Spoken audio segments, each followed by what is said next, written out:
Welcome to What's Your Skroove, where we tell stories, share experiences, and get inside the minds of artists, athletes, creators, and musicians.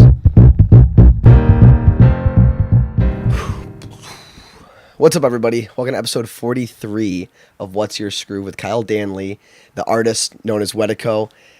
He's got a lot of titles, according to your Instagram, like we were just talking about. YouTuber, muralist, you're a blogger, a vlogger, a filmmaker, basically photographer, anything creative. You do it. Yeah, I've been in a lot of different creative ventures.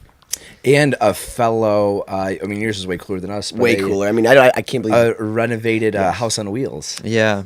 You guys did a little short bus and transformed it. Yeah, I think we're at like 6 months now. We've been living in a school bus. Who painted that cool. for you? It's really cool. Can you get him to? Right. Yeah, I can find him. What did you? Was it Agrathea? Is that the name? Agatha. Agatha. Oh, because Agrathea. I think that's from. It's one of the spiders in Harry Potter. Is it? No, I'm like. I feel like it's. I just watched Hitchhiker's Guide to the Galaxy. Dude, I watched that last night too. Well, I fell asleep. Are you serious? I watched it 2 nights ago. No, it was 2 nights ago. We were gonna finish it last night. Dude, that's so weird. I swear in a hotel room in St. Louis. Wow, that's yeah. bizarre. That's so funny. Yeah, Toby had never like seen it. I'm like, you gotta check this out. I like listened to the first half of that book on audio. Nice. And I never finished because I just like did it on YouTube. I didn't have like the Audible app, and like I just like lost track of where I was at. And but that the name of your bus, I thought it reminded me from a character from that movie, but maybe not. Originally, it was just, I think, I don't know, she just seemed really fancy. Like, female, of course, fancy name. At first, it was Agatha Christie, but then the other night, we were watching Grand Budapest, and the female character in that with the Mexico mole on her face. See, I've never seen her name that. is, oh man, it's just the best. Is Grand Budapest Hotel? Is that what it is? Yeah. Is that what it's called? Yeah, I mean, We've heard good things, but I've yeah. never seen it. Is it a movie or a series? It's a movie. Really? On Netflix? I think it's on Amazon Prime TV. I don't think it is video. on Netflix right now. Really? I think I've seen it on Prime Video, but I've never, like I said, I've never watched it. Yeah, it's a But good one. That's cool. Now I gotta ask about the tattoo. Which tattoo? The one on your hand. Was that just a generic one, or is that like because I think of the Call of Duty 4 M408? That's exactly what it is. Oh my, the M408. It's the COD 4M. Yeah. Yeah. Oh yeah. Yeah. Okay. Wow. I mean, like so that was actually well done. If I could really recognize the exact sniper rifle. Thanks, I did it. Yeah. Oh, you did it? Yeah, I did it. Oh, wow. Are you serious? I used to I used to manage a Call of Duty sniping team on YouTube. Are you a serious? few years ago. Dude, yeah. talk about that. Well, 4 or 5 can't years just ago say that now or anymore. something.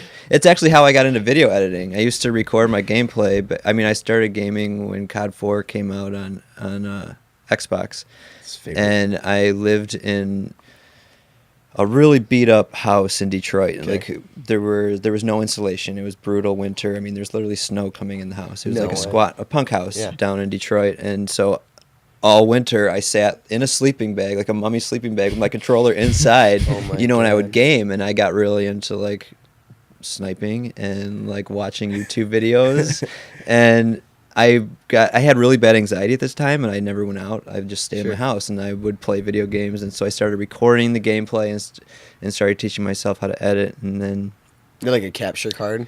yeah, Back in that it was day? back in the day. It was Yeah. still like old SD. Like you couldn't even record HD at that Yeah. point. It was like a Dazzle or something. I had the Dazzle, the Yeah. little white device, and you Yeah. had to get through the AVI to the TV. I know yeah, exactly to what go you're on talking your about. computer and fill Yep. up your hard drive in Yep. like 2 minutes. Yes, You know what I mean? Yes. But yeah, and I started editing Call of Duty videos, and then when I lived out in California, I owned a tattoo shop, and I would either be at the tattoo shop working or I would be at home gaming, and I just started picking up kids who were really good, and yeah, ran a pretty successful team on YouTube for a while. That's so But it cool. really built up all my knowledge for video editing and like using After Effects, Yeah. and like it really got me into video production because when I like started to kind of get out of gaming, I had this like new craft, this new talent that I was really into. So I started getting video editing jobs. Unpopular opinion. We'll be crucified for this, but Call of Duty 4, in my opinion, my brother's opinion, is the greatest Call of Duty to ever be released. Everybody loves Modern Warfare 2. That's fine. And I think it's because people got to the game. Like, that was, like, their first Call of Duty that they played. For us, it was... Call of Duty 4, dude. Modern Warfare is the greatest Call of Duty to ever be released. Overgrown. I love that map. I mean, that's a sniping galore. That's a sniping Everything galore. about that. Yeah. Yeah, as soon as they re-released it or whatever, remastered Yes. it. I went out and bought a PS4. Oh, man. And because I had like quit gaming at that point, but they're like, wait, I'm like, wait, they're redoing COD 4. So Yeah. like, because I would continue to play that even when we were on like Black Ops 2 or something, Yeah. and there'd be like 8 guys in the lobby, and you couldn't find a lobby, and you couldn't play online because like nobody was playing it. So I was Really? excited Oh, when they- they remastered it because I was like, there's gonna be kids, young kids coming back on, so the And you're lobbies just will be clowning on full. them. You're like, out of Yeah. retirement. Like Michael Jordan coming back. Yeah, Like, just, let's go. Just wrecking kids. It was super fun. Yeah. So that was the last Call of Duty, wasn't it? That just came out or no? That had the remake. I don't know. I haven't World bought War one in II years. came out was like previous, and then Black Ops 4 is just about to drop. Yeah, the one with the. I think Do you in do October Fortnite at or all? something. No, I haven't been a gamer in a while. I bought the PlayStation with the new, just to play the new COD 4 and love geeked that. out for like a few weeks. Then it's got to And stop. then yeah, it's like I'll get really like I either have to go all in and like manage a team or edit montage videos or like just go for it full time like on Twitch and YouTube and just like do it or don't because I'm really addicted to online gaming. That would be a really cool. Add one more thing to your long list of titles. Not that you're probably not busy enough. That'd be really cool with everything that's going on Twitch right now to Twitch stream out of your bus, which you would need a really incredible service, internet service. But Right. how cool would that be? Like you're like, we're parked here for the night, and you do a Twitch stream out of the bus. People would eat that up. Yeah, That no, would be cool. we have thought about that a lot, but it is tough to find internet. Yeah. Or they do make some pretty nice like satellite services for like RVs and such. But I Really? mean, it's crazy expensive. I can't imagine. Yeah, So- you'd have to have a nice Twitch revenue to balance that out, which obviously takes time to build that channel. But we're big into Fortnite. Nice. We most nights after we're done working, we'll get on and play and try and get some dubs. That game's but addictive. Talk I'm about sure, addictive man. I've gaming. watched- Stay away from it. I've Stay jumped on away. YouTube just to see what everybody's about, or like some guys from my team. Like we still communicate via Facebook or Twitter or whatever, and a couple of them would come to me like, "Hey, man, like, could you edit me a Fortnite video?" Or like, "We need editing done," and I'm like, "No, I'm out of that." You know what I mean? But I did jump another on life. My old life. yeah, I did jump onto YouTube though, just to see what the hype was about, and it seems entertaining. I mean, I don't know what's going on watching it because I don't play it that much, but Well, something that we were talking about with one of our buddies, and then I was talking about it with my best friend the other day. It's almost like a casino, and our buddy Nate articulated it like this.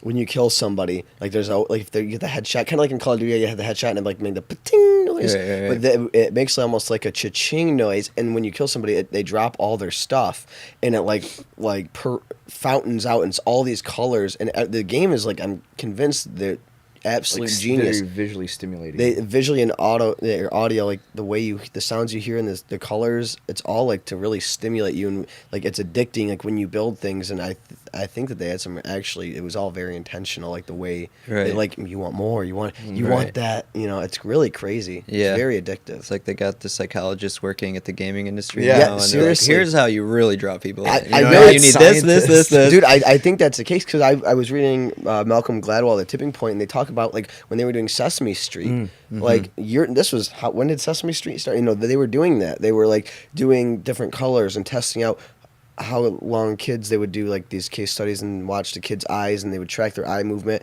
They'd have toys, and they would see how long they were watching the screen versus looking at toys. So I'm like, back then they were doing that. I bet you they did something similar with sure. Fortnite. That's crazy though. I want to dive back into the Call of Duty thing. Are those videos still on YouTube? My old videos. Yeah. You like a 360 no scope kind of guy?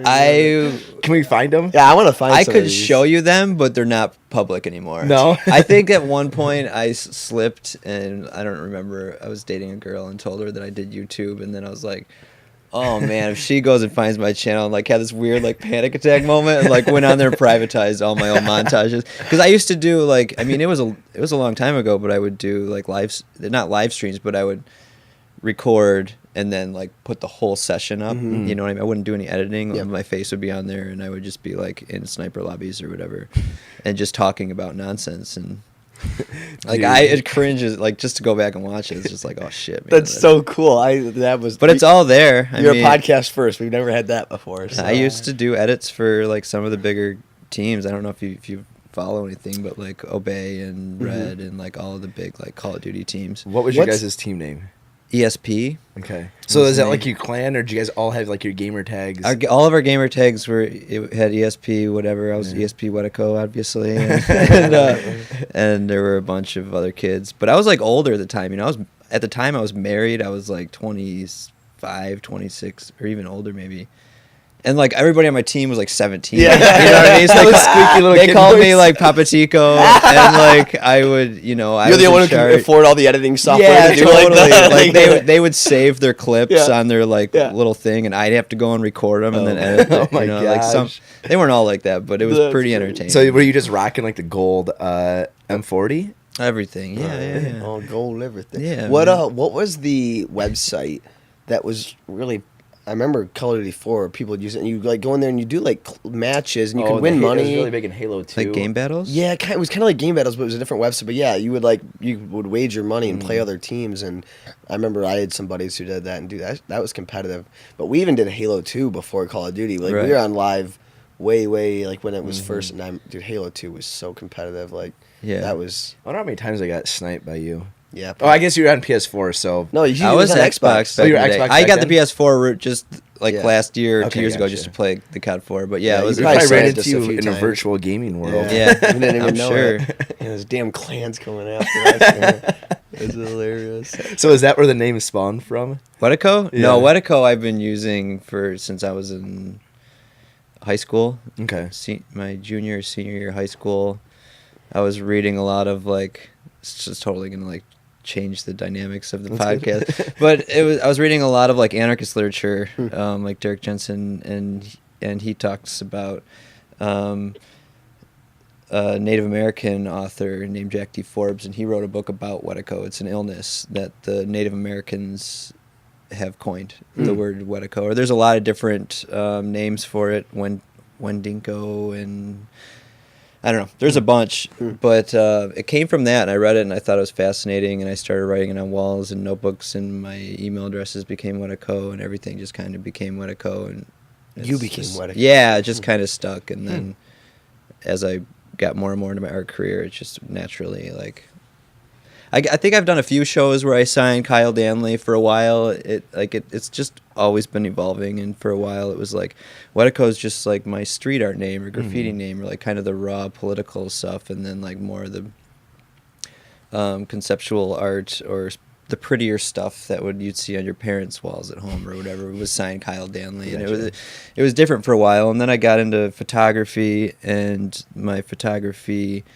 A lot of it was like shooting alt models and like boudoir or like nude shoots, and that stayed Wetiko. It was always the edgier side of my art career, and then Kyle Danley was like the cleaner side of my career, but it just started to become too much, and it's just like I've been branding it as strictly as Wetiko for a few years, and kind of putting the photography of women on the back burner because it's already kind of come up with a couple of because I've been doing some live work for Jeep Chrysler lately, and just bigger clients where it's like nobody's ever said anything to me, but it's just like you go to my Instagram, it's either like graffiti art or painting, or it's like half naked women, Right. and it was just like I need to clean this up and like be more presentable because I am starting to get some pretty high paying gigs, and was time to clean up my act a little bit, grow up a little bit. Put you know? those days behind us. Yeah, Had to clean it up for the man. Yeah, man. Right, man. yeah. Those suits don't understand culture. Right. So you started in graffiti art, and then what's your story with the creative and? I mean, I was never a big graffiti artist. I've always been really a sissy when it comes to breaking the law or doing anything like that. But I went to College for Creative Studies in Detroit. I was an artist in high school. I actually went to private school my freshman year, and then quickly realized like I'm all in with art already, like at that young age, and there just wasn't an art program at private schools. So I went to public and found a great art teacher and studied with her.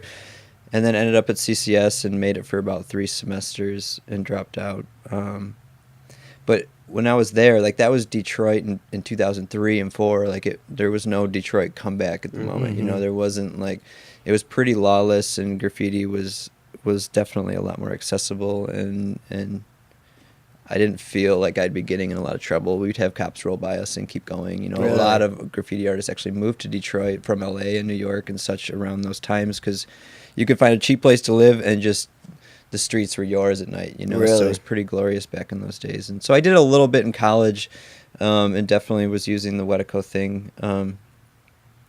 But that's when I was reading a lot, and college just didn't seem right. Dropped out and started traveling the country, and I tried kind of all the different creative ventures. I was a cabinet maker for a while. I was a tattoo artist for a while, and it's always been creative, but it was a bunch of different things. But there was a good period of time when it was just all travel for me.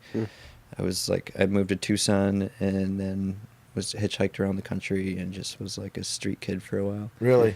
Yeah. And then just did different random gigs to kind of make some money? Yeah, I mean, at that time, it was just, I feel like for an older audience listening would be like, well, that wasn't that long ago. You know, but I mean, at the time, like, the iPhone wasn't a thing. Like, you didn't have all these big bills. You know, I dropped out of college and I could live off nothing. Like, I was a cook in a restaurant part-time and was living okay. You know what I mean? I feel like I didn't have any bills at the time. Now look at seriously, look at the cost of living. Now you pay for internet and a cell phone bill and all these things that really weren't. I mean, even like a flip phone bill was nothing compared to what we're paying monthly for like LTE. Yeah. I mean, the cost of living is just different. You're definitely like, you got to pay to play. You know, you can still be that traveling like punk kid and get away with on pocket change, but it's like you won't. I don't know. It's one or the other. You know, and I definitely like to make money. It gives me these big opportunities, like these big murals. Like if I couldn't do it like how I used to do it, you know what I mean? So when you were hitchhiking, did you always have a towel? I don't know that reference. Oh, for Hitchhiker's Guide to the Galaxy. Okay. Okay. I don't know. I probably, yeah. I was a funny hitchhiker, man, because I still was like a tech junkie, so I would still like have a backpack full of like a computer or like digital camera or like. Well, on the same side of that coin, or the other side, more or less, we always talk about, and this is something you can really appreciate, how with a backpack, we could, if we really wanted to, we could run our entire business out of our backpack. Like, give me my Mac, my camera, you know, external hard drive, and my cell phone, and we can... Literally, we that would fit in there. You didn't even need that to do a podcast. You could just use your iPhone if you wanted to. Right. Throw all that in your backpack, and we could travel. We can make our vlogs, make our daily videos, make our podcasts, and upload it when we have mobile hotspots. And that's the other side of it. Like, how cool is that? You can run this entire operation of content and lifestyle, like, with just such minimal tools. Yeah. It's really incredible. Yeah, it's pretty amazing what you can do with a lot of the tech these days, and people are doing it. You know what I mean? It takes a lot of hard work from the get. You know, like building an audience is like such a grind. But yeah, I mean, especially like the bus life culture, van life culture, like digital nomads or whatever. Like it's super fun to see how everybody's doing it. You know what I mean? And like making a living just typing on a keyboard. That is so crazy. I love following all those different accounts on like Instagram and just seeing what they're posting. And a lot of them do the blog posts, like you're saying, like clicking and reading those things. And it's really cool to see. There's no shortage of way to make a living traveling, and people like, you know, make it into something I think a lot bigger and harder than it has to be. It can be done. There's so many options to make money on the road and make, you know, but people like to make excuses sometimes rather than make. That's happen. I've always like the past couple of years, especially since I started listening to Gary Vee. Like he's intense. A lot of people don't like him. A lot of people are obsessed with him. But I love that. Like he's definitely got that in the back of my head. Like just cut the bullshit, cut the excuses. And there's a lot of times where like. That's the first thing I want to do is just like apologize, like the podcast thing where I haven't been active on my podcast. It's like the first thing I want to do is apologize, but I'm not going to do a whole podcast about apologizing. It's like cut the bullshit. We've been doing everything else. We've been slacking. We apologize. We're here to do this in particular. But like the no excuses thing, I think is so important because there's a lot of time, and I think if you count the hours you spend on your phone or count the hours of, you know, being at the bar or like chasing ladies or doing whatever you do. It's like there's a grind, and if you can really work hard for a few years, you can set yourself up for something really nice.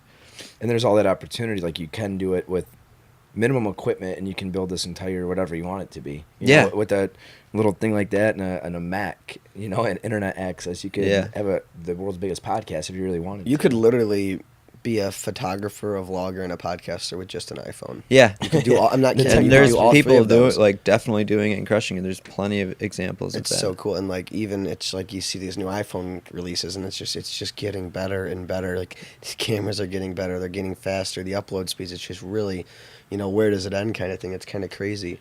But real quick, I wanted to touch on how you said, oh, you know, you haven't been doing the podcast for a while. You do a lot of different things. Yeah. And this is something that we've been asked a handful of times because we do a lot of different things. And it's, you know, we're a two-man show, and then, you know, it's you and Toby and everything.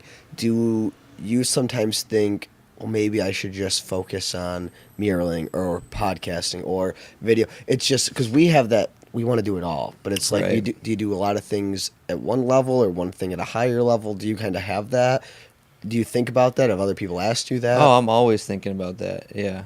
And as long as I'm staying productive, I can't beat myself up. If the podcast is slowing down, like right now, I was doing daily vlogs for about 2 to 3 weeks when I was in Charlottesville, and it was like a grind, like just to do daily vlogs, like film all day, conceptualize an entertaining story, and then I would wake up at 6 a.m., drink coffee, and edit till about like 10 or noon, and put out the vlog and start all over. And it was just like, that's just one grind. If we want to do a podcast, or I wasn't doing murals at the time, so as soon as I started picking up mural work, it was like I was filming myself. I'm able to multitask and like film myself working, but like when am I going to edit that content? The edit is the challenge. If I'm standing in the sun all day, it's like I'm not going to wake up at 6 and edit and then get out and spray paint again.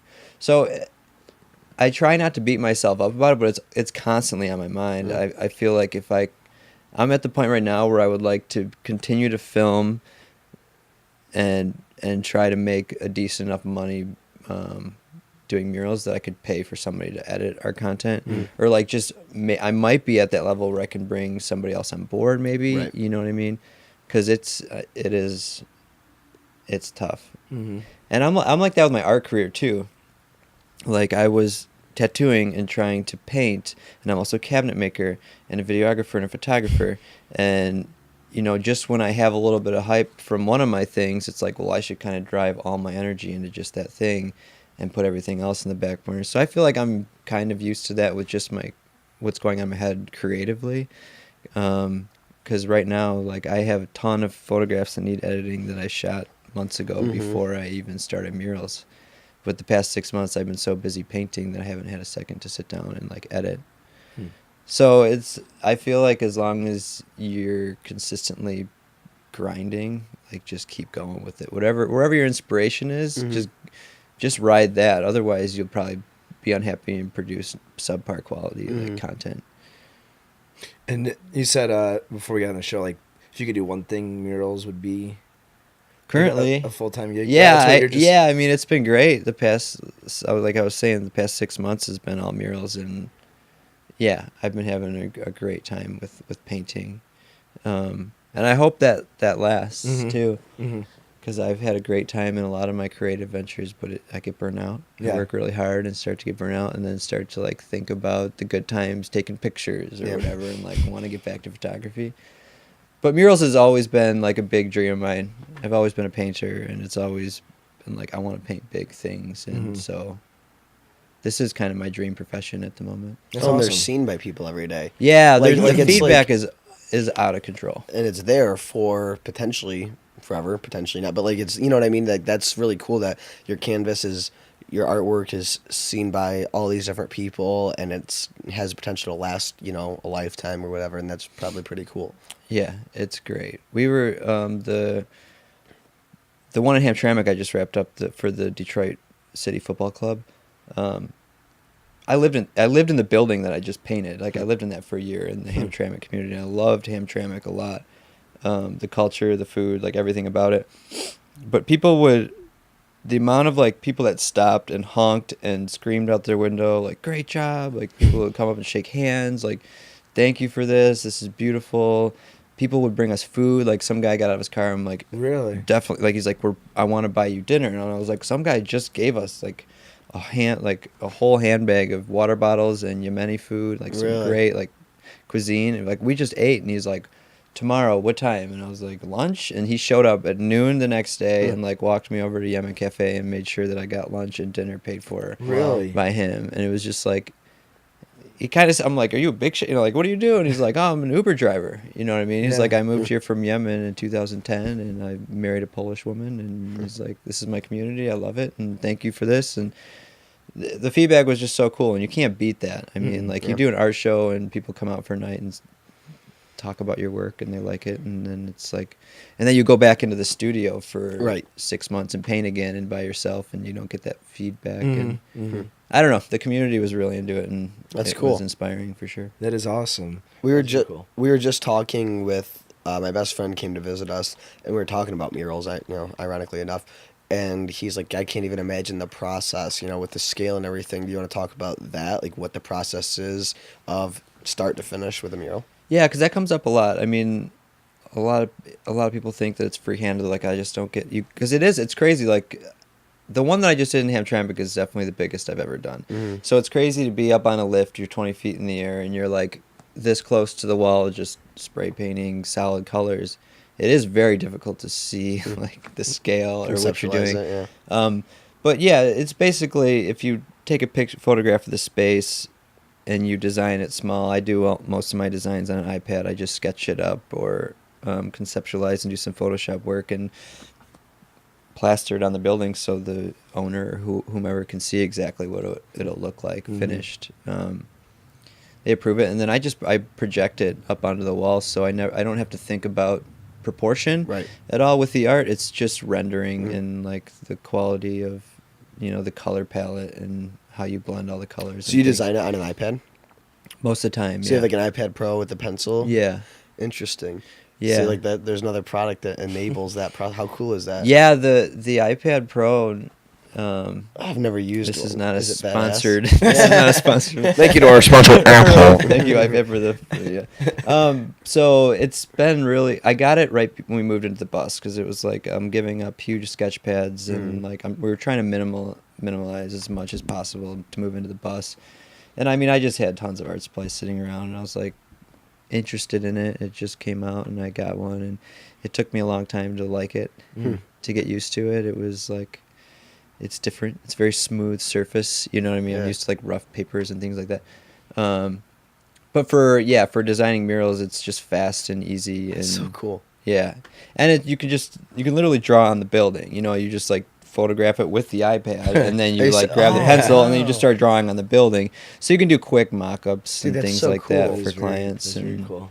It's really interesting. It's pretty seamless. All my digital work is on my laptop, so I can just draw with the iPad and then drop it over to Photoshop and alter it and drop it back over and draw. Is the pencil pretty precise? And it's it's incredibly precise. Really? It's like, because I've tried using the Wacom tablets or whatever. A lot of artists in college, and they've gotten really nice, but I never could get used to looking at a screen here and drawing down here. You know what I mean? It was. And then they made the really nice ones that are like $2,000 or $3,000 that you were literally drawing on the screen. And then the iPad came out that was super cheap, and I was like, not super cheap, but compared to the $2,000 or $3,000 like. Do you have the big one or the smaller one? It's the big. Dude, that thing is so cool. Yeah, they're beautiful. I was in an Apple store the other day, and they're just so beautiful. It's a nice tool. For sure. I never would have thought about that. You take a picture of it, and then you have your canvas. Like, that's so cool. I'll literally go to job sites with a tape measure on my hip and, like, the iPad. That's so sick. Just take a picture, and then I can just measure and then draw on the wall, the dimensions. So it's all just kind of right there. Who's inspiration for you for street art or murals? Oh, man, it's hard. I feel like it's getting a lot harder these days because of Instagram. Like it used to in college, it was so like you have your artists that you follow and it's easy to follow. There's like 2 or 3 of them and you just love them. You know what I mean? But now that you can literally scroll like 10,000 artists' profiles in a few minutes, so my inspiration is just like all over the place. So I'll pick some of the artists that I've been following for a while, like Greg Crayola Simpkins I've always been drawn to his work because it is very creative and well executed, but he's kind of like graffiti artist, street artist, but also incredibly talented, like fine artist, painter. So he's really well known in the street art community and in the, he's in some pretty prestigious galleries. So I just did this post on Instagram today. Soy Milk is another an Asian female painter who it just blows my mind, everything she comes up with. Picciavo are a couple brothers from Italy or Spain, and they do just big walls, like some really cool stuff. And I didn't even know they had a piece in Charlottesville when I was just there I drove right past it. I've never seen one of their pieces in person or whatever. And it was just Really? like right there, and I was so geeked, man. Did you recognize? Oh, that's their style. You knew. Oh it? yeah, Really? yeah. You know Peachy. I mean, they have this really interesting style where they paint the whole wall in just graffiti bubble letters, so it looks like a ton of different graffiti artists. They'll cover the wall with that, with like a really unique orange and pink color palette, and then they whitewash like Greek sculptures, like white Greek god sculptures and things like that. So it's normally like some hero or like somebody on a horse with wings or like things like that, just real big. But then when you get up close, you see there's all this like just graffiti behind it. So they plant the graffiti behind it. Yeah, so they'll go, cool. the first thing they do is they cover the entire wall with this really vibrant graffiti, and then they go right back over it all with this just white paint, and they just cool. render out these like incredible renderings of wow, Greek gods or what, I don't know, just statues. Maybe they're not Greek, but just like statues you see in museums and such. So do you use Instagram as a big tool for inspiration? Yes, I do, but Just, I like, don't. randomly But it scrolling? kind of bothers me. You know what I Really? mean? Because I'm influenced very easily, and it just like I love so many different styles that it's hard for me to find my own style right now because I'm inspired by so many different. Like I've been struggling because I've only been doing the murals for about 6 months, and I'm one of those artists that like you see like Pichiavo, for example, you just know that's a Pichiavo piece. And I feel like I'm getting walls, I'm doing big things, but I don't have that like, oh, that's a Wetiko piece. You know, I can do a good job. My clients are happy. I can guarantee that I'll put a nice mural on your wall. But I haven't dialed anything down to like have my own thing. And I blame a lot of that on like just my inspiration scrolling through Instagram. Yeah, I mean, I think the same way, even for, we see that in like video. It's like, oh, you have these certain people that you like, and then you find yourself maybe emulating them more than you would like to, or even in podcasts or photos and any type of content creation. You have these people that you really admire.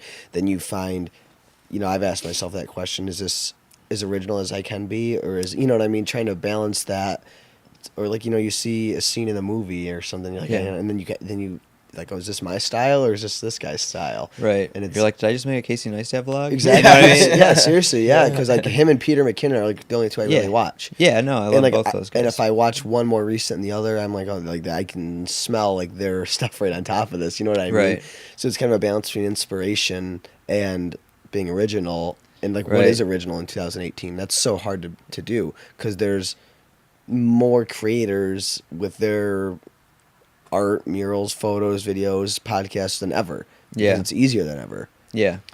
Yeah. So, I mean, I definitely feel that. Like, I struggle with that. Yeah, I mean, I think it's just smart to be conscious of. I think that if you're grinding and you're creating, like, that's the most important thing. Yeah. So I'm not beating myself up over it, but it's something that I am very conscious of. Yeah. I found that a lot in, like, in videography and photography. I mean, it's really hard, especially in those two mediums, to be different. Because how many it's avenues are there? Yeah, I mean, like changing the color profile, or like I think if you're telling, like maybe the most creative thing you can do is within your storytelling. I agree.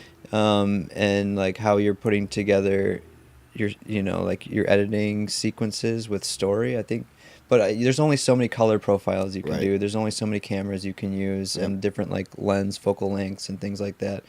So you're really limited in those two worlds. I think that there's still some exploration in like the painting world, and I think that's what really draws me into it. Is like there's so many different mediums and things you can paint on, and combining maybe digital and painting. I don't know, but I found that to be kind of like I think about that a lot. Interesting. Like, what is the Wetiko style? And I'm like, I don't know. It's good. Like, I think it's good. I'm proud of my work. When I'm done with it, I'm like, that's cool. And people like it. My clients are happy. Like, that's kind of the end result. But I'd get really jealous when I see like a Pichiavo piece or Soy Milk or whomever. Some of the big guys that I follow. Just like. It's interesting because I was listening, like you bring up like the Casey thing, and he was one of the big inspirations for starting a vlog. And I was listening to a talk that he did, and I don't know if this was a TED Talk or what. I don't think it was. It was probably some conference. And he talked about what I'm getting to is he's the same way. He talked about how he read the guy who founded Twitter's book and then started his app company Beam, which was a failure. My point is, I had a real sudden realization there. Like this guy, and you know everybody's human and has these same tendencies, but he read that story and he goes, "Oh, this guy was just some guy who made this one thing and didn't work, and he ended up making Twitter." He goes, "I can do that." And the point is like these guys that we do it too with another scale. And he goes, "And the app didn't work." And he goes, he basically read that guy's story, got inspired, and wanted to create his own social media. Yeah, and that's what he tried to do. Yeah, and. So everybody does it. It's crazy. Well, you know what I mean? You're gonna find inspiration everywhere. I mean, but everybody looks to that, and it's just crazy how inspiration works. Like the motivation and inspiration, how seeing something can motivate you to do something that could change your life entirely. Yeah. It's so strange to me that external force causes something within internally to happen. It unlocks certain events and certain experiences, unlocks certain doors in your mind. That's something I talked to Tyler about. It's every idea that you ever have done or are going to do is in your head somewhere. Right. You just have to have the certain experience or whatever it may be to for that to click. Right, it's so weird. The Eminem MGK dissed Eminem, right? Yeah. He never would have been able to write that song if Eminem never dissed him. Right. Then Eminem makes a song going back to him that never would have spawned without those certain events transpiring. It's just so weird how it's all there. It just takes certain experiences to unlock certain things. Sure. That's why I think you have to do as much as you can and watch as many videos and go down weird tangents on Instagram, and I don't I just wasted so many hours. I'm I drew something, I try and draw something from that, and just constantly consume as much goofy shit as I can and try and get inspired and see what happens. But it's interesting. It's very strange. So you've been doing a lot of murals last 6 months, you said, around Detroit? Yeah, mostly Detroit. I did a couple in Charlottesville when we were down there. Yeah. Any plans to take Agatha out soon? Yes. Yeah, we're trying to get out of town before the season changes. Yeah. Yeah. I'm flying to Seattle this weekend to do a mural, and coming back and doing a pretty big wall in Dearborn. Mm-hmm. And then as soon as the Dearborn mural is done, we're trying to get out of town. We're going to try to drive that thing to Utah. Mm-hmm. Nice, dude. And then I've been in talks with some people in New Mexico. I have a mural in Santa Monica in February. Yeah. I have a mural in D.C. in December or January, but I'll probably fly there if we're out west. I don't think I'm going to drive the bus all the way across the country. But yeah, the plan is to kind of because most of my family's here, most of Toby, my partner's family, is out in Utah area. So we're trying to make that our winter home base. Okay. That's cool. And then around here, summer home base. So I'm anxious to get out there and start networking and getting some walls out there and just because I feel with clients, and I'm really bad at turning down work, people are going to want me to do work here in Detroit in the winter, and I'm I just can't say yes to that because I live in a school bus. Yeah. Yeah, I mean, seriously. It's if I could stay in my sister's house for a couple weeks working, but it's just too stressful. Yeah. It's really hard to do. So how Utah's beautiful too. Yeah, it's, I can't. I just can't wait to get out there. Yeah. And is it more hard to do murals outside when it's snowing and shit? Well, yeah, you can. There's still interior murals and things like that. I just really want to figure out a system to where I have enough work out west that it doesn't bother me to say no to jobs in Detroit. Yeah. If you are really motivated to work with me, I will be available in the spring or summer. That'd be a cool setup. That would be very cool. Utah for the winter. And, I know. I'm really pumped on that concept. I love. And the thing is, a lot of people complain. I think Michigan in the summers. I mean, Michigan year round's great, but summer in Michigan, there's just no shortage of stuff to do. Everybody, I know a lot of people oh, I need to get out of Michigan. I'm there's not a lot of places I would rather live than Michigan. I think it's a great, you know what I mean? Yeah. That would be so cool. Out west in the winter. Yeah. Summers in Michigan. Go camping and take the bus forever. Yeah, no shortage of things to do with the bus in Michigan. Yeah, I've traveled and lived all over this country, and Michigan always pulls me back. I think that Detroit summers are just super fun. I really love this area, but the winters are really They're starting brutal, to man. get to me, man. Especially when You're in a bus. when snow's coming through your window and you're trying to play Call of Duty in the city. Yeah. Right. Yeah. Yeah, That's I mean, the tough. past winter was really hard because like my my girlfriend and I built a bus, like, and we moved into my parents' basement to do it because like we're gonna save a little bit of money and like we'll just hang out there. Except my lease was up like in the fall at some point, and it was like when that's done, we'll just move into my parents' basement, put all our money towards the bus, and we'll just get out of town. Like our goal was to leave by Christmas or something. Was to get out of town before like it Holidays. before like the crazy hustle and bustle and the winter and everything like that. I think our goal was like the new year was like the late goal, and then we didn't end up moving into it until March. Kind of the way it goes. Yeah, and it was still like I think the day that we moved into it, it was still snowing sideways, and that's when I started my Birmingham murals. Really? Yeah, and so it's funny. Our first like address was technically like Birmingham. You know, we had the bus parked in a Walgreens in Birmingham for a few nights and That's wonderful. working on those walls. But yeah, and then the summer hit and we had all these big plans to travel all around out west and just live the bus life like all the other Instagrammers and everything. And it just like I kept getting work in Detroit. Like we're still in Detroit. We joke about it, but we're pretty thankful for all the work that has come through. How many murals do you have downtown or around Detroit? Not too many. I did my only exterior mural is the Hamtramck one I just did. Really? Yeah, that was my first like big piece down in the city. I did the interior of Brome Modern Eatery. And then the owner Sam is incredible. I don't know if you've ever been to that place. You should check it out. It's a burger joint. It's like all organic, like quality ingredients, but like sloppy burgers and Really? like carne asada fries and things like that. But like really health conscious, and they have a juice bar inside and everything. We hit it off really well, and I did that big mural for him, and then he hired me to do interior paintings in his Dearborn location. And then he wanted me to do the big wall in Dearborn that I'm about to start. Oh, right on. But it's on another building.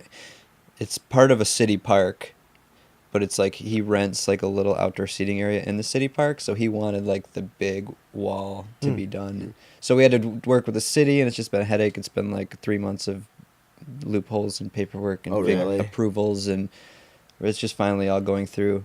So I will have that soon, but that's it as far as like public spaces, because the Birmingham job was interior corporate space, so it's like nobody's really going to see that other than employees, and then I think that's it as far as Detroit. So how does it go? Do they approach you with an idea, or just like, what would you put here? It's kind of all over the place. Some clients are pretty specific. Some are like, we want our company name in graffiti with these elements, you know, and I'll just say, okay, I can do that, you know, or some people are like, what do we do? You know what I mean? Like, What would you do? and that's kind of why I want to get to that point where I have a very unique Wetiko style, because then people will come and be like, Do a we want a Wetiko. Wetiko piece. Yeah. You know what I mean? And then I get more freedom and I get to do exactly what I want.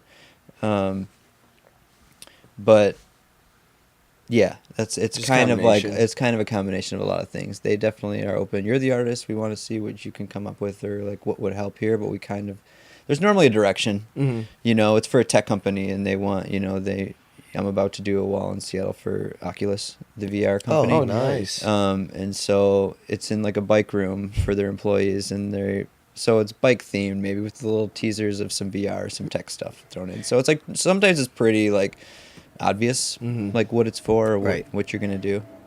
I want you to get there, and they're like, all right, Wetiko, we want this to actually be a 3D piece. Right. The When you interacts put like on a like VR. goggles, you walk Right. through a portal. Right. Do like a road runner, like fake, like a The paint the tunnel. fake tunnel on, and when you put the goggles on, you walk through it. Oh man, that'd be cool though. Yeah, I'm Maybe excited. you'll meet to- Mark Zuckerberg. They bought. Facebook, Facebook right? bought Oh, did they Oculus, really? Yeah. Yeah. Mhm. Have you ever used any of those? I have never. I haven't. I've heard they're pretty sweet. Yeah, no, my cousin does a lot of work with them in the more the corporate space, like B2B, not really for gaming and such, but he's like, it's just out of this world. Really? I've heard it's like scary good. Yeah. Which is crazy to think Yeah. about. And it's so new. Like Yeah. it's I know. it's so new. Imagine like 10 years from now. Yeah, that's scary.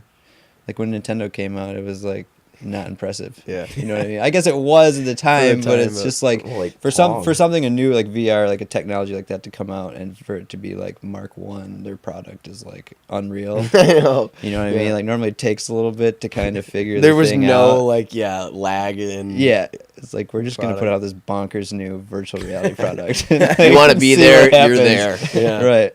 Yeah. So That's I'm excited to interesting. work for them. There's a couple other big brands. One company I'm about to do a wall for. I have to sign a non-disclosure. I can't even say who I'm working for. Really?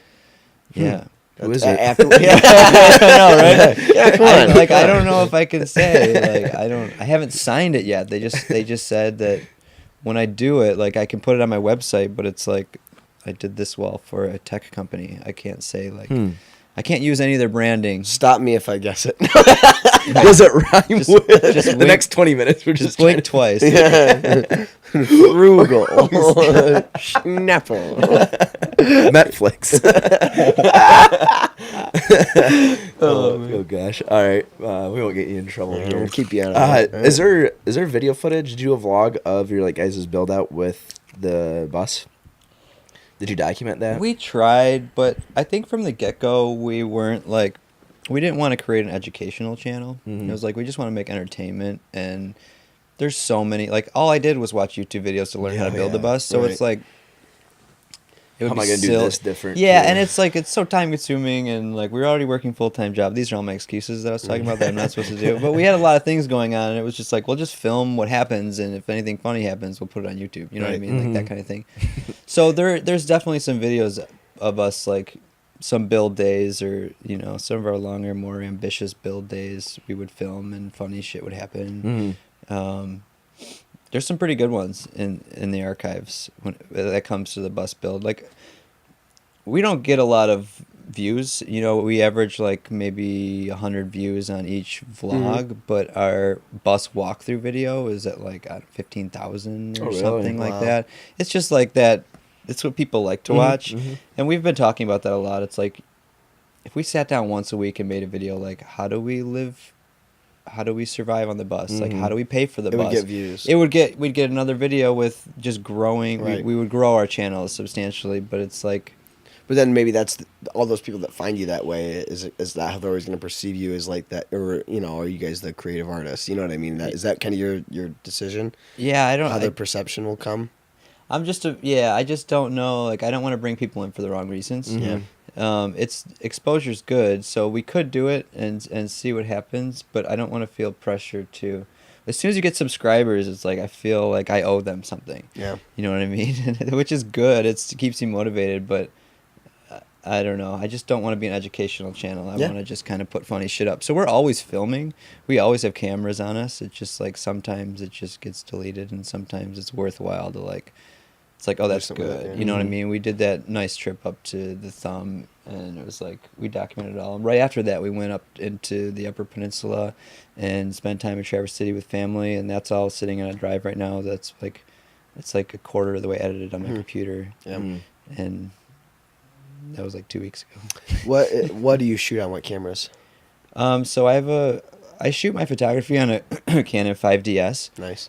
And then, so I'll do a little bit of filming with that. I picked up a little Canon. It's about that size. I think it's an M100 because it's pocket. You throw in your pocket, and it has the flip screen, so it's easy for vlogging.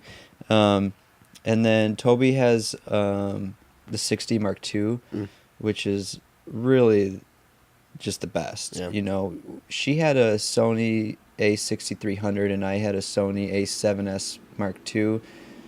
We tried the Sony thing, and I just couldn't get into it. I just was really. Why? I've heard that from a few people.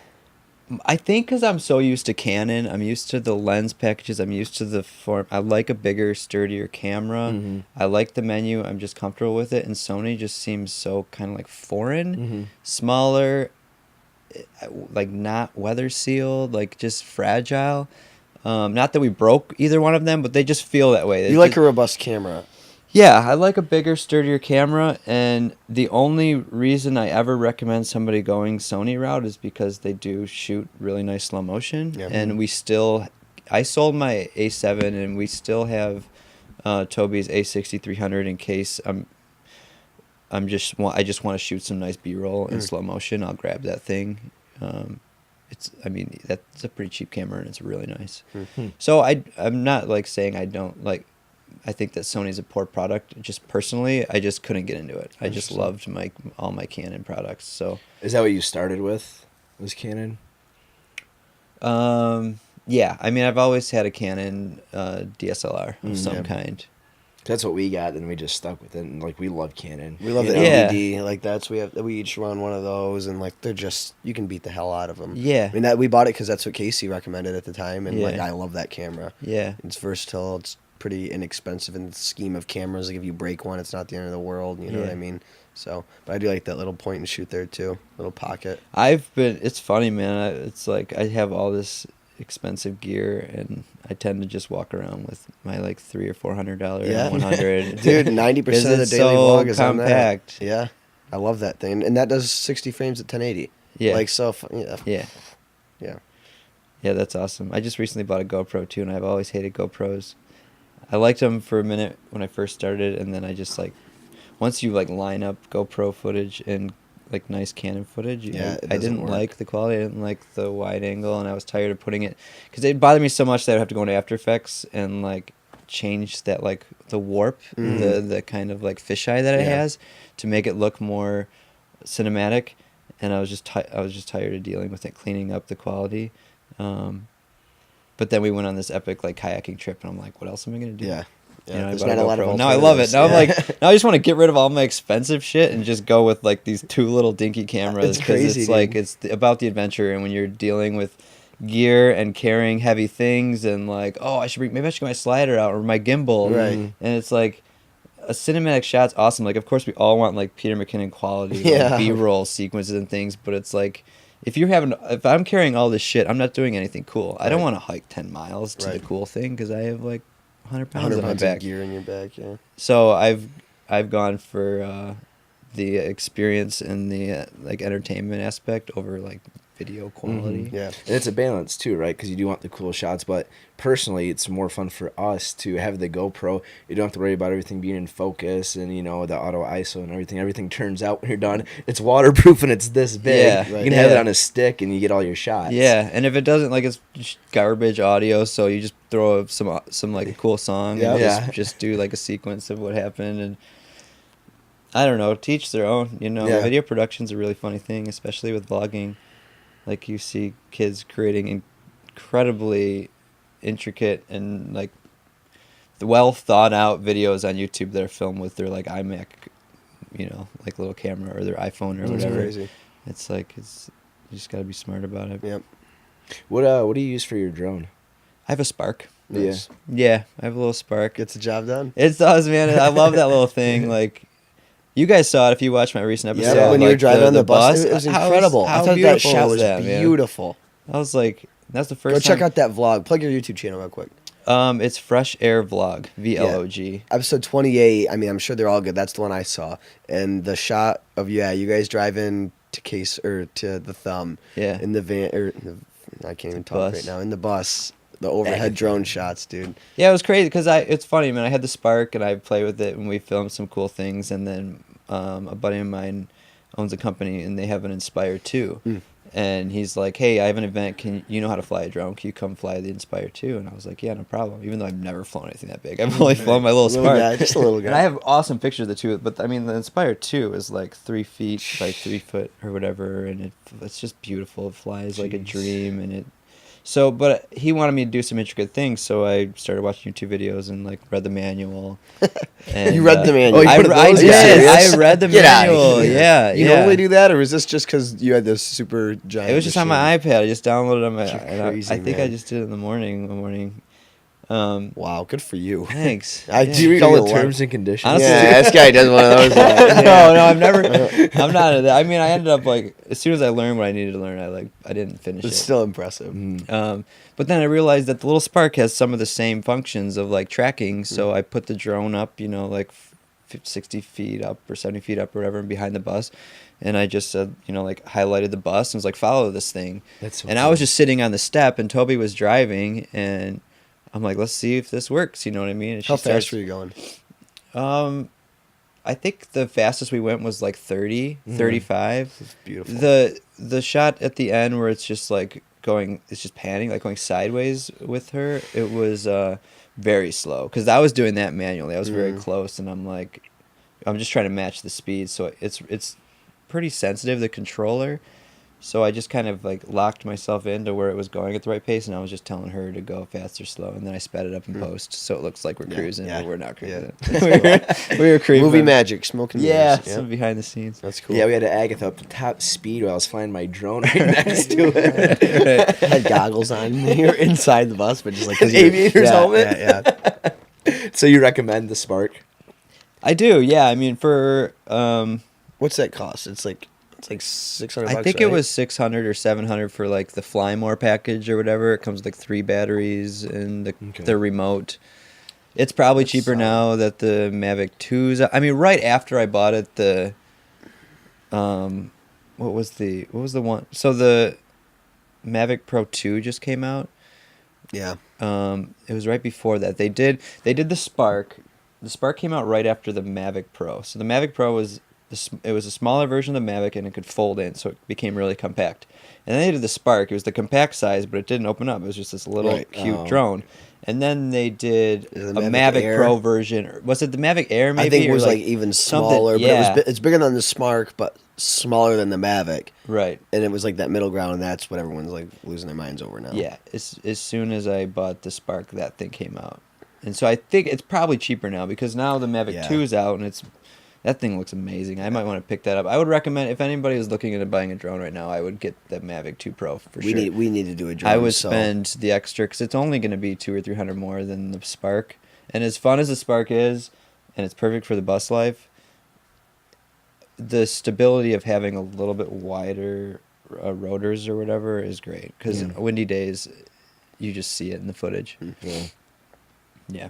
Yeah, we need a drone. It takes your footage next level. You can do cool stuff there's like a lot of that, shots. you know? A lot of times Production value goes way up. Yeah, it's it really does. it's really great for establishing shots and just fun. And it's just fun to fly. Yeah, I bet. It's just a ride. Like I get it out all the time, and it entertains kids too. I like freak kids out. Like you know what I mean. Like I have like a nephew, or my niece and my cousin's son. I don't know what that makes him. Some relative. Yeah, he's really cute, but when he sees me, he just says helicopter drone. You know, and I get it out and Dance, fly it. monkey dance. Yeah, it's totally it. But I love it. I'm like, oh yeah, I'll fly the drone. You know, I'll get it out at all the family events. It's really fun. I feel like the drone would make it a lot easier to spy on people. Yeah, they're loud, man. Well, speaking of like the Joe Rogan thing, like, did you watch Elon Musk one? I've seen all this stuff, but no, I didn't end up watching it. He did, What Elon just smoking a joint? yeah. I've heard all the controversy and all the things that went down with it, but I didn't actually watch the interview. Well, just because you said it's loud, like he was talking to Joe Rogan. Joe Rogan's like, why don't we have flying cars, all that stuff? And he's like, there'd be like, goes if you use like a propeller system, like it'd be like way too loud. He goes, you want a flying car with propellers? Just get a helicopter. That's what Elon said. Yeah, he's like, they'd be way too loud. Yeah, he said it's easier to go down. That's why they're doing the boring thing. Is a company you're gonna work for rhyme with Schmessla? That'd be so cool. Yeah, Wetiko, we want you to throw a mural on the side of the Falcon 1. No, Elon Musk when he's smoking. That's the mural he has to on do. their next rocket ship they're sending up. I think I just saw that he sold tickets to the first trip around the moon or something like that. right. Civilians get to go up in one of his rocket ships and go take a tour. I don't know if he sold tickets. I think he said they selected the first. I don't know. Is that what it was? Whatever. Yeah. Gosh, that guy's awesome. Oh man, that's just exhausting to think about.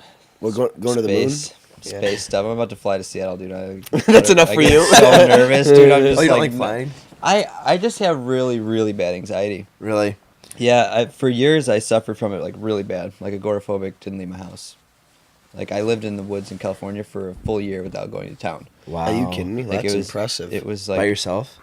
No, I was living with my girlfriend at the time, and like there were a couple people on the property. But yeah, like was on all kinds of crazy medication for it, and like it was bad. I think about 7 years from like start to finish of like just being terrified in public, not doing things. It's not like I'm not afraid of heights. I'm not afraid of like the flying experience. It's just being in a tight cabin with other people. It's just like when I think it's if I'm in a situation that I can't escape and be by myself, I have bad anxiety, or if I'm responsible for somebody else, if I'm like driving somebody, I get like a lot of anxiety. Weird things like that. What How'd do you you over? Go ahead. Yeah, I was just saying, what do you do now to? Well, how'd you overcome that Still experience? kind of dealing. Well, so I was. It's just such a crazy long story. I mean, like I was really bad for like 4 or 5 years, and then I tried therapy, medication, everything. None of it was working, and then my doctors recommended trying like benzodiazepine. So I was on Klonopin for a while with like Xanax, and just like totally lost. And then I moved. That was in California. I moved back from California to Detroit, and started working with a new therapist here. And she's like, "Well, first thing we got to get you off are the benzos, you know." And so we started trying different antidepressants, and that started working. And so it at least kicked me, like, I got off benzos, which was like the hardest thing to do I've ever had to do in my life. Really? It just seemed like train spotting, like just anxiety, sweats, like just really, really bad. I wouldn't recommend those medications to anybody. But antidepressants seemed to work. They were at least like, because I was so depressed from my anxiety and not leaving the house. Yeah. It was enough to kind of like get me doing things again. And it's still there, you know what I mean? Like, I had a lot of anxiety coming here today. That's why I showed up early. Really? It was just like, yeah, I'm like, if I'm going to sit around, like, I need to just, like, at least just go and wait there. Yeah, there's just weird stuff like that. It's still around. But the work helps a lot. Like, doing things that are positive and staying busy is really all I can do. Good for you for conquering that, and that's no easy feat, man. Thanks. Give you a lot of Yeah, credit. it's tough. It's tough. I mean, I have friends that I've built, and that's why gaming was big for me too, because I had all my friends like in my headset. You know, so I had a community of people that like we knew everything about each other. We'd bullshit all night long, and it was like it probably wasn't great for me that I was gaming 14 hours a day. Not great for my anxiety, but at least like that's kind of where my energy went, and how I met people and how I experienced like human interaction was through gaming. What was your creative outlet when you were like in the woods for a year in California? I wasn't really creative at the time. I did a little bit of video production because I was editing. I had a little camera and I was doing some video editing. And I did a couple like commissioned paintings. I did a couple paintings as gifts, but and I was tattooing a little bit. Or prepping too. Right after I got out of that, that's when I was getting on medication, and I ended up opening my own tattoo studio in the town right outside of where I was at. Yeah. That's sweet. Yeah. Free M40 snipers for like the first time guests. That's where I tattooed. That was in California. Did you too. tattoo that on yourself? Yeah, I did. That that's would be one so of the, hard. That's one of the Wait, few. so are you? I'm right-handed. That's my left hand. So yeah, That's how you did it, upside down. Yeah, Dude, that's crazy. And it was hard to stretch too. I was just like, That's I so don't know. cool. I love how like it's so recognizable. I love that you're right. Dude, Honestly, awesome. like That was a good maybe call.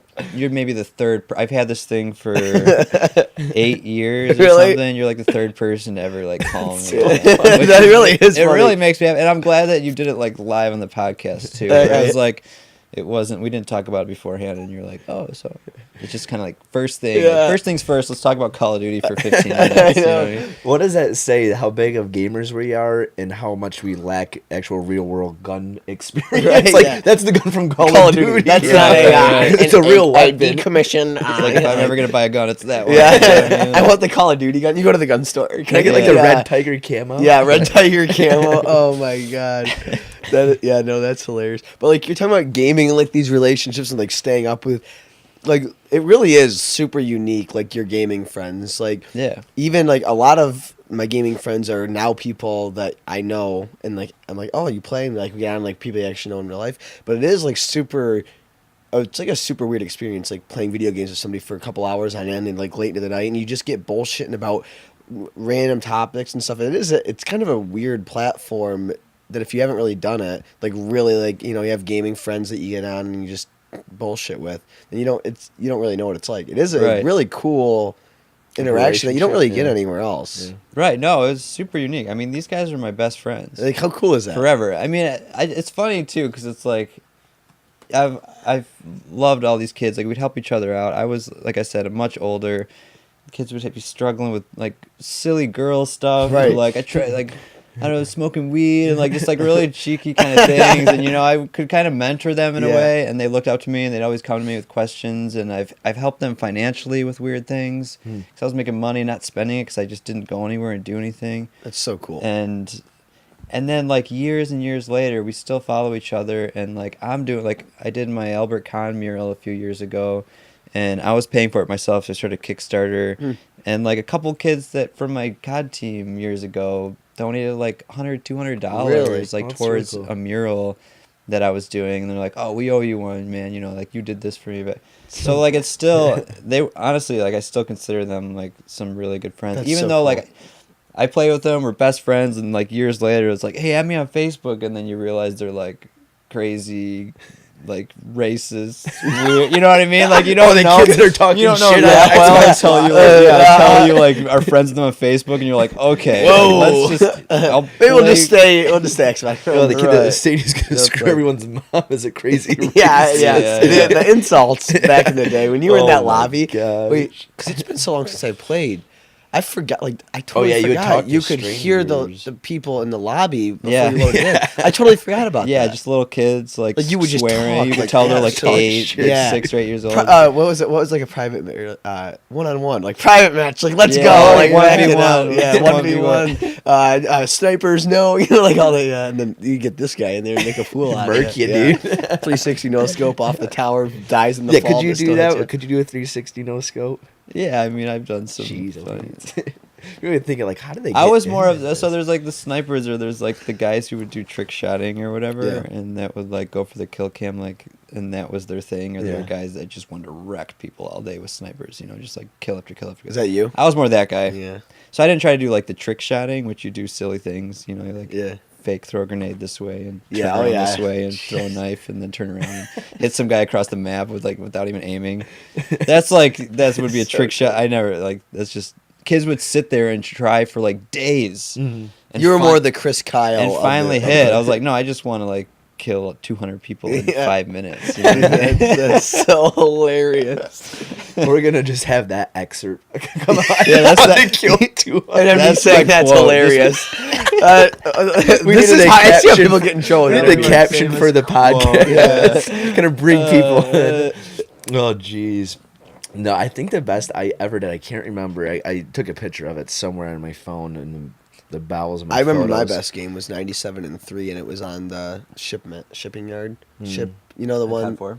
Yeah, was that the map? I think it's Shipment. Shipment, something like that. 97, 93. It was like ground war or whatever, and I only died like 3 times. I And was gonna say, I think I got a 40 or 50 kill game one time without dying, and I was like so stupid. well, all you have to do like for that is just if you can not die for like the first 5 minutes, you get the airstrike, and then you get a helicopter, and then you just sandbag that corner with Oh, you're one of those guys. Well, hey, I play to win. You're the guy that just hides in the corner. You know what when we might kill have to do streaks are after going. this podcast is done? Is I have the Just get him in a game. I want to see. I want to remastered on my Xbox. Oh, we would have to get him in a game. we might have. Reluctantly Dude. called out of I'm retirement. just gonna text Toby and be like, I'll be here all night. It's like 6 hours later. We have like 8 bottles of Mountain Dew, 20 pizza boxes, and we Kane and I just sitting there like so into it. Holy shit! That's pretty funny, man. Well, you forget too. Like now, when we like play, you just like talk to your buddies. You really don't talk to like the lobby. Right, that's what I was anymore. saying. Like, yeah, I It's totally. changed a bit. Oh my it's definitely goodness. different. I picked because I like when I bought the new PlayStation to try COD 4, I noticed that right away, and I wanted to like buy a head. I'm like, I need a headset because I'm Right. so used to like just Interacting. yeah. That was like why I really got into online gaming is like meeting people and talking shit and just like just listening to everybody get because like there was that time where you could hear the other opponent for like 2 seconds after you kill Yeah. them. Oh, yeah, So you dude. like kill them and you could hear this. Oh, this fucking guy. Again, you know what I mean? Or like something, Yeah. and you're like, oh, this is good. Yeah. You know, and then you just keep rolling with it.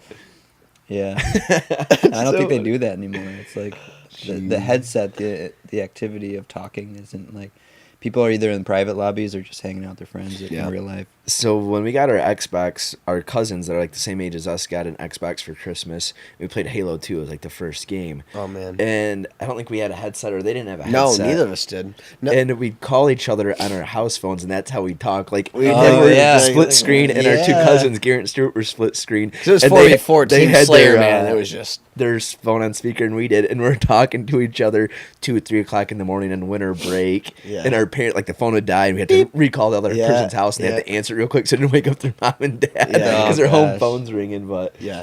That's that was so pretty good. much fun, dude. Yeah, gaming's came quite a long way. I was big into traveling when there was like a period of time, because like I was raised on like GoldenEye, Mm. Oh, yeah. 007 Oh, yeah, was like N64. like when I first got. I mean, like I had a cousin that played Nintendo or whatever, but like my first N64, like I was into that first person shooter, and played for a while, and then like when I was traveling a lot, I was so like screw all the establishment, fuck the man, that type of thing. Mhm. And I didn't watch TV, I didn't game, I didn't go to the movie, I was just like really like anti-tech for a long time Mhm. until I moved into that punk house and it was winter in Detroit, and I'm just like, what? Like, What do you do? Yeah. Yeah. And my girlfriend at the time, that was like the first time you could start streaming TV shows on like one of those old bootleg. Oh. I don't like before Hulu, before Yeah. Netflix and all that. It was just like bootlegged TV shows. Yeah. So she would sit there and watch TV, and I was like starting to get into watching TV. I'm like, oh, I can't do that. Like, I'm so anti-TV. So I'll get an Xbox. I'll fuel Microsoft, the tech giant, right? Yeah. I was like, maybe I'll try gaming. And a buddy of mine, Nick, I went over to his house one day, and he like sat me down. He was playing it, and I was like, let me try that. And it was a struggle, man. It's like, it's hard when you first start Oh, playing, yeah. to get used to controls. And I'm like, I have such a bad addictive personality like that. I like went and bought one the next day and just started gaming. I'm surprised on you it. bought a PS4. I didn't. I was always Xbox. No, but even when this you came time around, back. it's just reviews. I think that like I hate that controller. The Xbox One, the controller, it wasn't like the Xbox 360 controller. They're a little beefier. And Beefier. yeah, they're just different. And I don't know. I just decided to go from the reviews I heard from people. A lot of the Call of Duty snipers moved to PlayStation 4 when Black Ops 3 came out, or one of those. It was during my hiatus. You know what you know what you need is a Switch, Nintendo Switch. And you can play that in your mobile. I know. That'd be cool. Yeah. I've everybody that I've talked to, I've heard nothing but good things. Yeah, I kind of have too. And they have Zelda, and I'm such I've a heard junkie the for Zelda Zelda. is so good on that. I bought so One many kid we platforms had on to the play Zelda. podcast transformed a van. He's got a recording studio in it, and his van's really badass. And It's he a has the sick Switch, van. throws on his TV in his van, Yeah. and he'll play Fortnite and everything in there. Yeah, dude. Switch it's- has Fortnite? Oh yeah, yeah, it's free Shit, too. Yeah. dude, I can't get it. There you go. We're gonna get you on I our thought squad. the We got Switch was- I thought it was just gonna be like late night Mario Kart or something. No, I didn't know Toby's Switch driving the is- van across country while you're playing Fortnite with us in the back. just yelling at us. Dude, we take our Fortnite seriously. We'll have to Oh put my you through the gosh. gauntlet, like catch them up to speed real quick, like little training course. Go to like playground mode. Dude, okay, so here's a story for you. This is a COD 4 story. So my dad one time, like, Oh my we're like, gosh. Dad, you play with us, and imagine one, like you said, the learning curve if you've never played, like, Right. and Oh let my alone God, I being, forgot. like 40. And so my dad, well, he's okay, all right, yeah. So we get him a controller and we go to that shipment map and like we're trying to teach my dad how to play Call of Duty, and all of our friends are like in the game with us, and like he was running around the map trying to teach him how to kill people. And we're all in a single file line around him. So Yeah. every time he's like turning the corner, we all turn, and he's like turn around, we all turn around. Like, so he had no clue. You remember that? I don't really remember that. I thought you were going to tell this story of, like, we played, and our cousins that we played Halo 2 with, we went to the same high school, had the same group of friends, and our cousin Stuart, we got on an Xbox lobby in Call of Duty 4, and we have our group of buddies, and we played paintball together and everything. We're like, hey Stu, this is our one buddy. He's pretty good. I mean, we got him on our team, and his gamer, This is his uncle. Yeah. Our dad is, his Stuart's uncle, and it's Rob, not Rod, is his gamer tag. His name's Rob. So it's like we made him up a gamer tag, and we're like, dude, hey, let's play a couple games with this guy. And how did he get so upset? Because our dad obviously sucked at it. He kept saying, you guys are talking about paintball. My dad kept saying, can I come play paintball with you guys? That's what it was. And my dad sucked, and our cousin's really competitive like us, and like he was weighing down the team, and then and Stuart finally gets fed up. He's like, dude, what the F? Or whatever, starts yelling, and we're dying laughing. Everybody knows it's our dad, his uncle, not him. Except and he's like cursing at him, going off, and everybody gets done laughing. Stuart's like, what? We're like, Stu, it's Uncle Rob. he goes, oh my God, Uncle Rob, I'm so sorry. Let me give you a cyber hug. Start like crouching up and down on him in like the middle of a Call of Duty game. It was the funniest thing. Oh my gosh. Stu will be happy to know that story was told, but yeah, it was so classic. Whew. We do have a couple questions. We had Kyle ask his following. You talked about the FC mural, the Detroit Football Club mural, right? Yeah. Somebody asked you about that. Yeah. And they're yeah, I mean, I pretty much spoke about it. I think that the only thing that I should mention is that it was, like I said, I lived in the building. The owner, we finally, like 2 years after I lived in it, the owner was like, yeah, let's do something. I want you to do it. And he pitched the idea of like the Scottish lion emblem or whatever.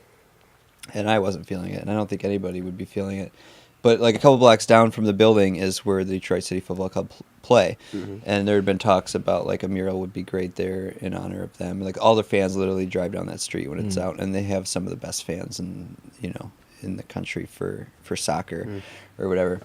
So between the landlord and I, we decided to come up with that concept. And without even talking to him, I just totally did the design. Normally I get a deposit to draw it. Right. Just like I drew the two soccer players and came up with this whole idea and sent it to him. And he was just like, oh.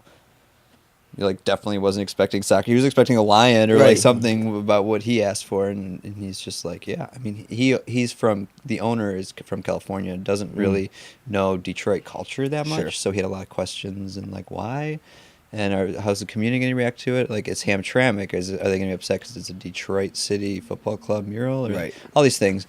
But it ended up really going over well, and the fans were great. The team supported it. They wouldn't allow me to use any branding, which was totally cool with me. It's clear it's for them. It's the color scheme. It's two soccer players right next to the stadium. Like it just worked out really well. Have you been to one of those soccer games? I haven't. Because we didn't know. No, because we moved down here in March. We really wanted to go. Somebody told us. I didn't even realize it was a thing. Yeah. Amy said, they have like games on Tuesdays, like $10 for tickets and stuff like that. And it was like the last game. It was like Tuesday. We found out about on Sunday. We didn't go, but I've heard they're pretty fun. I heard they're a riot. Yeah, I hear they're amazing. And they have like booklets they give you of like the chants and stuff, so like you can like get into it. And I don't know, I would love to go. Really? Yeah. Did Amy say that? Yeah. Really? Yeah. That'd be cool. Something like that. I don't know. Paint it like it. Can you paint a question mark on my chest so I can just tag along to like somebody like a bunch of chest painters? Right. Football. Just like show with a question mark.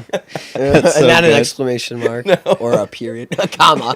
Football. Where's the rest of the guys? That'd be awesome, man. Just start up with a crew with like 3 people with like 2 just ... It's like there you go. Yeah, that's what it is. Detroit. What are you waiting for? Anybody else want to join in? Oh shit! Have you ever done any body painting? What's that? Have you ever done any body painting? A little bit. Really? Yeah. Mostly for photo shoots. That's cool. Would you recommend using spray paint, like clog up all your pores? Can't sweat, you overheat. Spray paint. Spray paint sticks around. I think I still have spray paint on me from this weekend. Really? Yeah. Oh man. Just you can't sweat, gonna overheat. Yeah. That would not be good. All right, so Winona, I'd love to hear about how you balance your relationship with commission work versus personal art, income versus passion. Also, would you love to hear this? Also, love to hear the story of how you got into painting murals. Winona Gray on Instagram. I knew that question was coming, and I probably should have like prepped. I really like getting paid. Mm-hmm. Yeah. I like getting paid for my work. It's very motivating. I really like the satisfaction of a happy client. So I really only do work for money at the moment. Like when it comes to personalized work, I've been struggling with that lately. Like I don't do a whole lot of sketching for myself or painting for myself, which is good because I've been busy painting for clients or whatever. So there's not really much of a balance there right now. It's just like if I can stay busy and just paint for other people and see the smile on their faces at the end of it, like I'm good. But it sounds like, I mean, they've combined. Like you're making money off what you're passionate about doing too. Yeah. You know, so that's cool. Yeah. Because a lot of people do, a lot of creatives in general, because it's so hard to grow a following and everything. You have to make money doing something that you're not really passionate about. Right. That's usually a common trait. So that you're happy doing Yeah. the work for these different clients and. No, it's amazing. I feel like that's kind of how like a lot of my things where it's like, well, at least I'm being creative, you know, like cabinetry. Like it was fun and I was learning a lot and using my hands and creating something. But it was like, at least I'm making money. And then I was painting on the side or even tattooing. Like I wasn't super passionate about it, but it was like, hey, this is great. I'm making money and creating art. But yeah, the murals is kind of the pinnacle for me where it's just like, this is what I want to be doing. And I'm not even really, I'm like super happy with it. So it is very much like my personal art. You know what I mean? Mm-hmm. And how'd you get into it? The murals? Yeah. It came to me kind of. I was asked by a guy opening up a really large office space in Birmingham. He wanted graffiti in his space. And he had a friend who knew the guys at Ink Addict Apparel here in Ferndale, and they asked them if they knew any graffiti writers, and they recommended me. And I went into a space, and he had all these walls. He's like, all this stuff. And I'm like, you know what? Let's keep the graffiti in your stairwell, make that look like rough, but let's do something more contemporary. Like let's get some like real wow stuff in the upstairs, not just blast spray paint all over the place. And I brought in a friend, John Sipple. He's a Vulture on Instagram. His stuff he's like an incredibly talented graphic designer. And I'm like, I want you to help. Like, I want you to design these pieces, but I want to wheat paste them up huge, and then I want to just spray paint over them and color them in, and just do me on top of your work. I think because the graphic design look is a lot more corporate. It's a lot cleaner, like more iconic, and so I think it just kind of took off from there. It was like that got some good recognition, and from there I was able to build a website and then just kind of like get work that way. What were the pieces? What was like the design for the interior? Yeah, each wall was different. There actually ended up being 7 walls, and you know there's one, and his work is very unique. He takes like iconic images and kind of like collages them. So there's like one with a guy looking off in the distance, and these horses are running towards his glasses, and then there's one with an astronaut with like umbrellas behind him, and just like kind of unique stencil-y stuff like that. And then I just printed them as large as the walls and just put them up with wallpaper paste. That's cool. And just gave them all the spray painting texture. And I mean it was just too cool. It turned out like we were both just like in awe every time we'd finished a wall. We were just like, this shit, like this is really impressive. Like we were really proud of ourselves, cool. You know, like it was just kind of this weird idea, and then it came together so well. And the client was just ecstatic every time I go in there. We're just like superheroes in there. Everybody, all the employees are just like, cool. Oh, you know what I mean? Like that is cool. And he just tells us how everybody who comes in is just like in awe over it. That's really sweet. Yeah, it's a good feeling. And then Winona also asks what it's like to be in a partnership with another highly creative person. It's good. You guys are like balance. It's good. All right. Well, see you next time.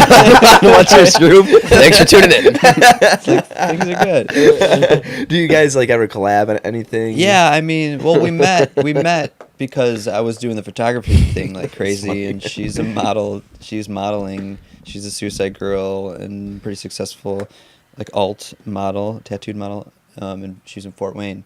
Okay. And which is only a couple hours away, and she was putting up on her social media, like she was starting to do self-portraiture because there weren't any photographers down in her area. Mm-hmm.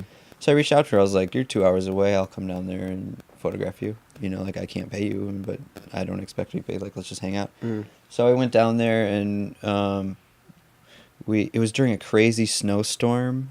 Like I should not have driven down there, and I pretty much got snowed in down there, and we driving the bus. No, I it know wasn't you didn't have the It bus. was a Volkswagen at the You're time. at a stoplight. He's at a stoplight, a bunch of kids get in. Yeah. Oh, shit. I hate it when this happens. I'm sorry. Anyways, I couldn't help myself. No, it's good. I thought we didn't have school today. Oh yeah, that's I'm sorry. Hang on. I have a tangent. So, you know, how, like the district people like get up to see if the roads are too icy for school. They see your bus on the road. They're like, "Oh, we're Like, good. oh, we're we having good." school." All the kids hate them because like, that bus is on the road. Ours could be on the road. All right, so you went Snowstorm. down and you got snowed in. Yeah. So I went down and met her, and we photographed all day and really hit it off, and we hung out late 'cause it was snowy, and just had a good time. We ended up driving back home, but we hit it off so well that she ended up coming up to Detroit, and we shot again and hung out, and then I watched her dog, and then we started dating, and she moved up to Detroit only a few months after we met. She moved up in my place. Yeah. But we met in a creative atmosphere, so like just that's kind of all we wanted to do. That's how, you know, some people meet at bars and then their whole relationship's drinking. Right. You know what I mean? It's just kind of like how you were introduced to somebody. If you're introduced in that world, it tends to be the world that you build around them. That's interesting. I've never really thought of that before. That's cool. Though. Oh well, that's kind of how I think see that's, things. I think that might be true, though. I mean, to my knowledge and just experience. Every even time with I've just met a people, girl yeah. like drinking or like of that, like that tends to be what we do. And if I've ever, even just friends too, Yeah, just- you know. yeah. If you meet somebody at like a concert, like, oh, that's like my concert buddy, or right, whatever. yeah. That's Interesting. That is interesting. So naturally, that's just kind of what it was. Like we would just shoot a ton of content, and then as I was slowly getting more mural work and putting my photography aside, she was starting to get a lot more into photography instead of modeling. And so I've been able to help her out with that and kind of get her set up and teach her some things. And she's really taken off with photography and doing great. So now she's been photographing me for all my social media and doing a lot of the film work, so I can focus a lot more That's time cool. on painting, and she's photographing me, filming me, posting to my Instagram, like taking care of a lot of the social media That's aspects of my brand. On top of that, writing blogs for Fresh Air and posting to Fresh Air, and like she kind of has been really taking over a lot of the weight of all of our social media stuff. So it's been pretty seamless. There's not a lot of like headbutting when it comes to our creativity, which I've definitely been in relationships with artists where it kind of has been weird, you know, but we're in kind of on different paths and complement each other pretty well. That's good. There's not a lot of like competition. Right. I don't think. At least I hope not. You know, she might be like, oh, he's getting money for murals and I'm not for photography.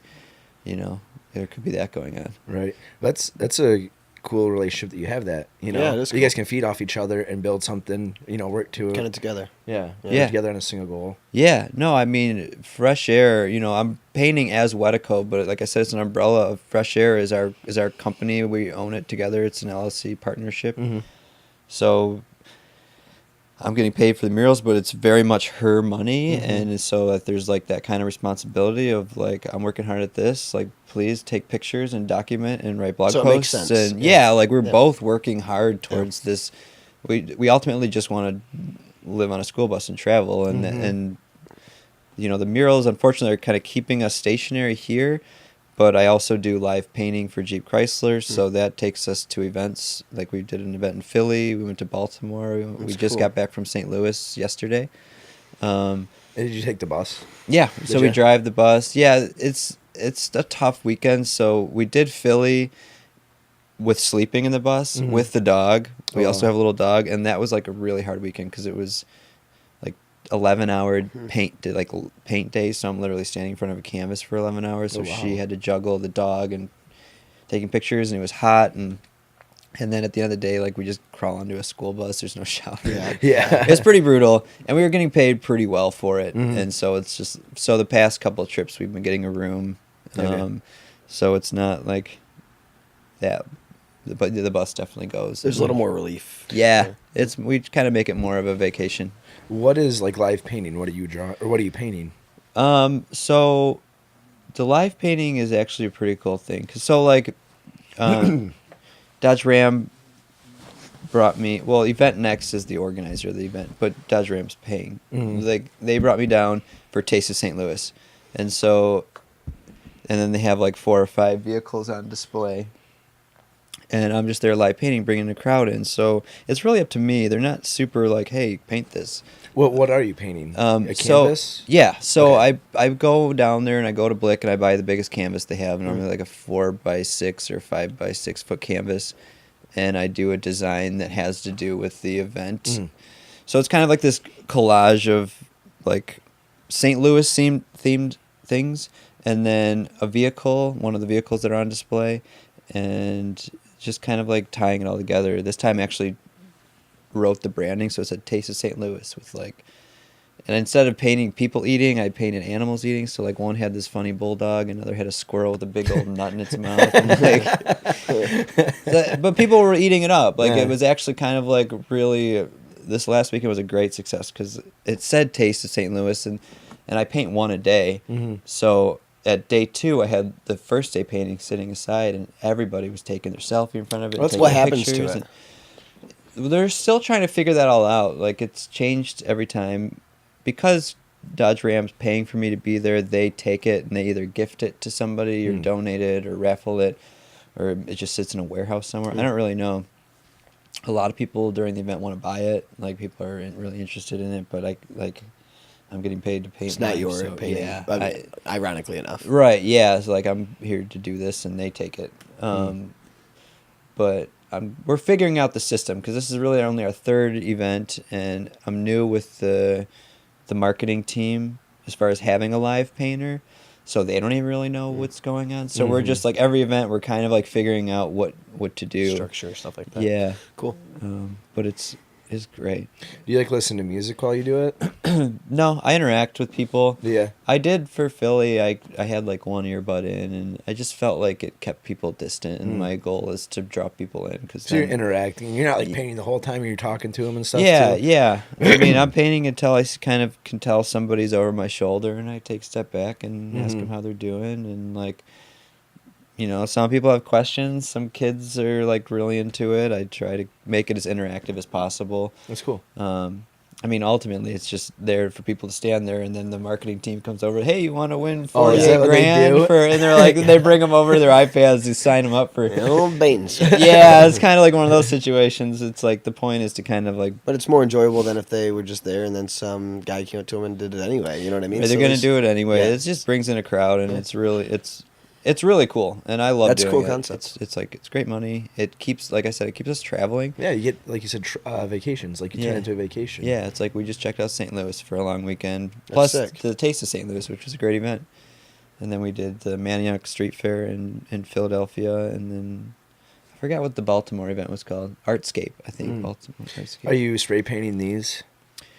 There is a lot of spray paint. there? Because it's smaller, I've been doing some brushwork as well. Oh, so you combine them? Yeah. Do you? That's cool. Yeah, and people people really like watching the spray painting. People find that really fascinating when you can like pull clean lines or Yeah. like It do is blending and thing. fascinating. People get like if you're sitting there with a brush, like you can like check it out and then pass on by. But like if people catch you like spray painting, they'll stand around and like watch for a minute, you know. Yeah. So I try to do as much spray painting as possible, but at the same time come out with a good painting. Yeah. Mm-hmm. So I use some brushwork to clean up some lines Yeah. and like It's cool. yeah. Right on. Well, is there anything you like to, anything else you like to say? Convey anything? No, it's been like a really well-rounded podcast Hey, man. covering like my anxiety, my gaming addiction, and there's a little bit of art thrown in there. And I like think I it. finally figured out what company you got hired for. Yeah. Does it rhyme with... We'll see you next week. It's us. It's I- us. We're the really big company that Kyle is painting Yeah, for. yeah, the tech company.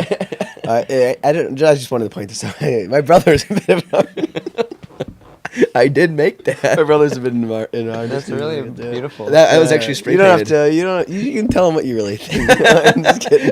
I really... When he did that, this whole house was like, Oh, yeah. my God. It was- Careful. Yeah. Yeah. I had the window open and the fan going to dry it off. But I was like, I kind of want a cool tapestry. It's in my dungeon-esque basement. Bedroom needs something. You got to pull it together, and I have this blank sheet instead of spending $15. Instead of sleeping on it, I just he slapped doesn't some have a spray sheet paint. now. He just got a comforter. Oh my gosh! Yeah. Oh. So if you ever need extra hand, Yeah, that's what I'm getting to. Yeah, that is I will let you something know. That's pretty good. very abstract. Shit. Kyle, a.k.a. Wetiko. Wetiko.Detroit on Instagram. Is that for all your platforms? Yeah, so I have Wetiko, www.wetiko.work is my website, and that'll can link you to all my social media accounts. Wetiko Detroit is my Instagram, and most of my others. I'm pretty sure that's my Facebook and everything else. And if people want to reach out to you, whether it's for a gig or maybe for questions or advice on the industry or anything like that, DMs, email, what's the best way to get Yeah, over all there? of it. Reach out. I love talking to people. And all of that's on my website, and there's a contact page on that too. And Fresh Air is your YouTube channel. Yeah, so Fresh Air, anything that has to do with the bus, if you're interested in the bus travels and any of that lifestyle, we both Toby and I love talking about that as well. And all that is Fresh Air Vlog. V is in Victor. Some people get that confused. Yes, if that they don't does know the happen. world I of know. blogs and vlogs. But yeah, Fresh Air Vlog on Instagram, and then our YouTube channel is YouTube/Fresh Air Vlog. Dude, right on. Well, thanks for coming on the Kyle, show, man. appreciate Yeah, it, thanks. man. It's been a lot of fun. Yeah, it was. I'm glad you had fun, and I'm glad that Tyler noticed the sniper on your hand because that is something else. That's pretty funny, man. Yeah, That is. That's my gaming tattoo. for And I sure. think we might have to get a couple games in. Yeah, no, I'm down. I'm I want to super down. see, like, this is a rare I mean, I opportunity. haven't played in a long time, but We'll see. Maybe and maybe the last time you played was a PlayStation controller, so give you a couple games to warm yeah, up. no, I'm definitely down to fool around for a minute. That sounds This will fun. be vlog episode 185. I'll put the footage in so you can watch this. Dude, Kyle, thank you, man. Yeah, Appreciate thank it. you. It's been a pleasure. Yeah, I was absolutely. nervous, but you guys, this is great. It was Well, fun. thanks. Yeah. Peace. Thank you guys so much for tuning in. All episodes of What's Your Skroove are available on iTunes. And if you like the show, be sure to rate, subscribe, and leave a comment. As always, there are free stickers on our website, www.skrooveko.com. We'll see you guys next time.